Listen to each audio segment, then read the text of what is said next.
ഹരിപ്പാട് എന്ന് പറഞ്ഞു കഴിഞ്ഞാൽ ആലപ്പുഴ ജില്ലയിലെ ഒരു VIP മണ്ഡലമാണെന്ന് പറയാം. ഞാൻ ആ VIP മണ്ഡലം എന്ന് പറയാൻ കാരണം ഇവിടെ UDFന്റെ പ്രചാരണം നടക്കുന്നത് കേരളത്തിന്റെ ഒന്നാം നമ്പർ കാറിൽ, അതായത് ഒന്നാം നമ്പർ സ്റ്റേറ്റ് കാറിൽ CM എന്ന നിലയിൽ ഹരിപ്പാട്ടെ UDF സ്ഥാനാർത്ഥി ഇവിടെ എത്തും എന്നാണ്. ഞാൻ പറഞ്ഞു വരുന്നത് രമേശ് ചെന്നിത്തലയെ കുറിച്ചാണ്. 2021 കോവിഡ് കൺട്രോൾഡ് ഇലക്ഷൻ എന്ന് നമ്മൾ വിളിച്ച ആ കോവിഡിന് ശേഷം വന്ന ആ ഇലക്ഷനിൽ ആലപ്പുഴ ജില്ലയിലെ 9 മണ്ഡലങ്ങളിൽ 8ഉം LDFിനൊപ്പം നിന്നപ്പോൾ UDFിനൊപ്പം നിന്ന ഒരേ ഒരു മണ്ഡലമാണ് ഹരിപ്പാട്. ഹരിപ്പാട് എന്ന് പറയുമ്പോൾ ഇവിടെ ഭരണ കോളിളക്കങ്ങൾക്കൊന്നും വലിയ സ്ഥാനമില്ലാത്ത ഒരു മണ്ഡലമാണ്. പ്രത്യയശാസ്ത്രത്തിന് പിന്നാലെ പോകാത്ത ഒരു മണ്ഡലമാണ്.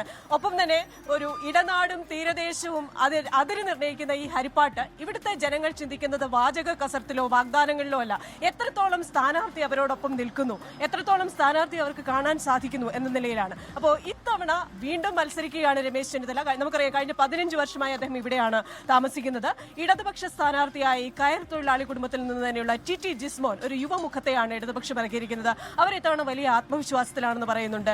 വോട്ട് ഷെയർ UDFന്റെ കുറയ്ക്കാൻ സാധിക്കും, കടുത്ത ഒരു ടൈറ്റ് ഫൈറ്റ് കൊടുക്കാൻ സാധിക്കുമെന്ന് പറയും. ഒപ്പം തന്നെ NDAയുടെ സ്ഥാനാർത്ഥിയായി സന്ദീപ് വാചസ്പതിയാണ്. അദ്ദേഹം ചെങ്ങന്നൂരിന്റെ അടുത്തുള്ള പെണ്ണുക്കര സ്വദേശിയാണ്. അദ്ദേഹം ഇവിടെയാണ് മത്സരിക്കുന്നത്. അദ്ദേഹത്തിന്റെ അമ്മ വീട് ഇവിടെയുള്ള പള്ളിപ്പാട്ടാണ്. അങ്ങനെ എല്ലാ സ്ഥാനാർത്ഥികൾക്കും വളരെ അടുപ്പമുള്ള ഒരു മണ്ഡലം കൂടിയാണ്. നമുക്ക് ഈ മണ്ഡലത്തിന്റെ ഒരു ചിത്രം പരിശോധിക്കാം.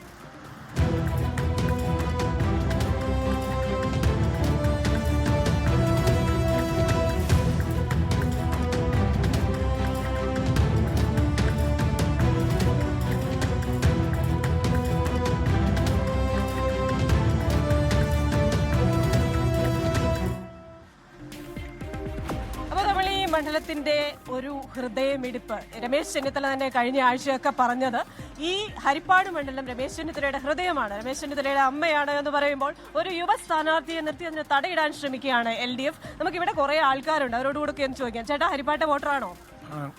എന്താ ഇവിടുത്തെ ഒരു അവസ്ഥ? ഇവിടുത്തെ അവസ്ഥ എന്ന് വെച്ച് കഴിഞ്ഞാൽ 15 വർഷമായിട്ട് ഇവിടെ MLA തുടർന്ന് പോകുന്നുണ്ട് രമേശ് ചെന്നിത്തല. നേരത്തെ പ്രതിപക്ഷ നേതാവൊക്കെ ആയിട്ടിരുന്ന ആളാണ്. ആള് നല്ല ഇതാക്കിയാണ്. പക്ഷേ ഹരിപ്പാടിന് വേണ്ടി ഒന്നും ഇതായിട്ട് റോഡുകളെല്ലാം പൊളിഞ്ഞ് കിടക്കുകയാണ്. അന്ന് മുതലേ കിടക്കുന്ന തൊട്ട് ഇന്നല്ല ഒരു വികസനം ഉണ്ടായിട്ടില്ല. KSRTC സ്റ്റാൻഡ് കണ്ടില്ലേ, ഇതിനകത്തോട്ട് കയറിയാൽ നോക്കിയാൽ അറിയാം. ഇതും അങ്ങാണ്ട് 5 വർഷം 6 വർഷമായതേ ഉള്ളൂ ഇത് ഉദ്ഘാടനം കഴിഞ്ഞിട്ട്. അതിനകത്ത് മൊത്തം തകർന്ന നിലയിലാണ് ഇന്ന്. പിന്നെ ഇത്തവണ LDFന് ഒരു ചാൻസ് ഉണ്ടെന്നാണ് പറയുന്നത്. ഹരിപ്പാട് LDF വരണം എന്നാണ് ആഗ്രഹം. ചേട്ടാ, ഹരിപ്പാട്ടെ വോട്ടറാണോ? എന്താ ഇവിടെ ആര് ജയിക്കും? ജയിക്കുന്നുള്ള നമുക്ക് ഇവിടെ ഓട്ടോ സ്റ്റാൻഡുണ്ട്. ഓട്ടോ സ്റ്റാൻഡ് പുനരുദ്ധരിക്കണം. ഈ റോഡെല്ലാം വന്നപ്പോഴത്തേക്ക് നമ്മുടെ സ്റ്റാൻഡ് ഇതായിപ്പോയി. നമുക്ക് ഓട്ടോ സ്റ്റാൻഡ് കമ്പളായിട്ട് ഓട്ടോ സ്റ്റാൻഡ് വേണം. KSRTC ബസ് സ്റ്റാൻഡെന്നും പറഞ്ഞ് നമ്മൾ പെർമിറ്റ് എടുത്തേക്കുന്നത്. നമുക്ക് ഈ പാലമൊക്കെ വന്നപ്പോഴത്തേക്ക് ഓട്ടോ സ്റ്റാൻഡ് ഇല്ല. അവർ ഇങ്ങോട്ട് വരുമ്പോഴത്തേക്ക് അങ്ങോട്ട് മാറി ഇങ്ങോട്ട് മാറുന്നു പറഞ്ഞ് നമ്മൾ നിൽക്കും. നമുക്കൊരു പെർമനന്റ് അത് ഇപ്പം ആര് ജയിച്ചാലും നമുക്ക് അത് കറക്റ്റായിരിക്കണം. നന്നായി കാര്യങ്ങൾ നടക്കണമെന്നേ ഉള്ളൂ. ചേട്ടാ, ഹരിപ്പാട്ടെ വോട്ടറാണോ? എന്താ സീരിയസ് ആയി? ഉറങ്ങുമായിരുന്നു. ആര് ജയിക്കും? ഇവിടെ രമേശ് ചെന്നിത്തല ജയിക്കത്തുള്ളൂ. രമേശ് ചെന്നിത്തല ചെയ്ത പ്രസ്ഥാനങ്ങൾ ഇത് മൊത്തം ഉള്ളത്. പാലം, ഈ സ്റ്റാൻഡ് എല്ലാം രമേശ് ചെന്നിത്തല, അല്ല ആരും ഒന്നും ചെയ്തിട്ടില്ല. രമേശ് ചെന്നിത്തല വലിയ ഭൂരിപക്ഷത്തിൽ ജയിക്കും, മുഖ്യമന്ത്രിയാവും പുള്ളി. ചേട്ടാ, 1ാം നമ്പർ സ്റ്റേറ്റ് കാറിൽ രമേശ് ചെന്നിത്തല ഈ ഹരിപ്പാട് വന്ന് ഇറങ്ങുമെന്ന് ഉറപ്പുണ്ട്. പക്ഷെ ഇവിടെ പലരും പറയുന്ന വികസനം പറയുന്നതല്ല, ഒന്നും എല്ലാം പുള്ളി ആണെന്ന് വേണ്ട ഇതേ ഉള്ളു. ഇവിടെ എല്ലാം പാലങ്ങളെ, റോഡ്, പല്ലിനെ, കുമാരകോടി പാലമൊക്കെ എല്ലാം പുള്ളി പണിഞ്ഞിട്ടുള്ളൂ. കരുവറ്റ പാലം എല്ലാം പുള്ളി തന്നെ ചെയ്തിട്ടുള്ളൂ, അല്ലാതെ ആരും ചെയ്തിട്ടില്ല. പുള്ളി തന്നെ മൊത്തം ചെയ്ത് റോഡുകളെല്ലാം പുള്ളി ചെയ്തേക്കുന്നത്. ഈ NDA ജയിക്കാൻ സാധ്യതയുണ്ട്. സാധാരണ ഇവിടെ പറയുന്നത് രമേശ് ചെന്നിത്തല BJP വോട്ടുകൾ പിടിച്ചിട്ടാണ് രമേശ് ചെന്നിത്തല ഈ 15 വർഷവും ജയിച്ചുകൊണ്ടിരുന്നതെന്നാണ് പറയുന്നത്. അതൊക്കെ ചുമ്മാ ആളുകൾ പറയുന്നതാണ്. അതൊക്കെ UDFന്റെ വോട്ട് തന്നെ അയാൾ പിടിക്കുന്നത്, അല്ല ആരുടെ വോട്ടൊന്നുമല്ല പിടിക്കുക. UDFന്റെ വോട്ട് തന്നെ കിട്ടുന്നത്. അതെ, ഓക്കെ ചേട്ടാ. ഇനി ചേട്ടാ, ഇവിടുത്തെ വോട്ടറാണോ? എന്താ ഇവിടുത്തെ ഒരു അവസ്ഥ? ഇവിടുത്തെ നിലവിലെ അവസ്ഥ എന്ന് വെച്ചാൽ നല്ല ടൈറ്റ് മത്സരമാണ്.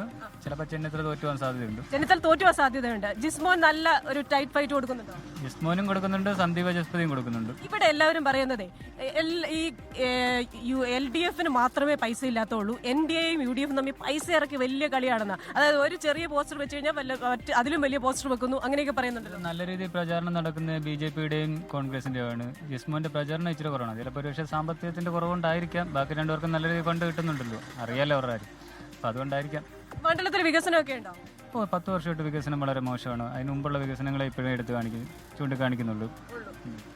ഓക്കെ, അപ്പോൾ ഇതൊക്കെയാണ് ഹരിപ്പാട്ടുകാർക്ക് പറയാനുള്ളത്. അതിൽ ചില ആൾക്കാർ നല്ല ആത്മവിശ്വാസത്തിലാണ് 1-ാം നമ്പർ സ്റ്റേറ്റ് കാറിൽ രമേശ് ചെന്നിത്തല ഇവിടെ വരുമെന്നാണ് അവർ പറയുന്നത്. ചിലർ പറയുന്നു അല്ല, ഇവിടെ ഒരു ടൈറ്റ് ഫൈറ്റ് ഉണ്ട്, LDFന്റെ സ്ഥാനാർത്ഥി ജയിക്കും, സന്ദീപ് വാചസ്പതിയും നല്ലൊരു ഫൈറ്റ് കൊടുക്കുന്നു എന്ന് പറയുന്നുണ്ട്.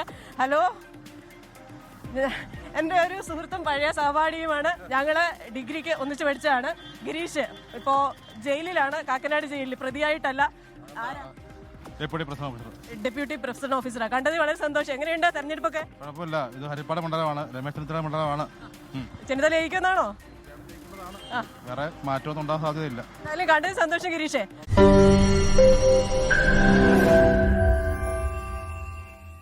ലോകത്തെവിടെയായാലും ഏത് സമയത്തും 24 വാർത്തകളും ഓഗ്മെന്റഡ് റിയാലിറ്റി പാക്കേജുകളും എക്സ്പ്ലെയിനറുകളും വിശദമായി കാണാൻ ഞങ്ങളുടെ യൂട്യൂബ് ചാനൽ നിങ്ങൾക്ക് സബ്സ്ക്രൈബ് ചെയ്യാം.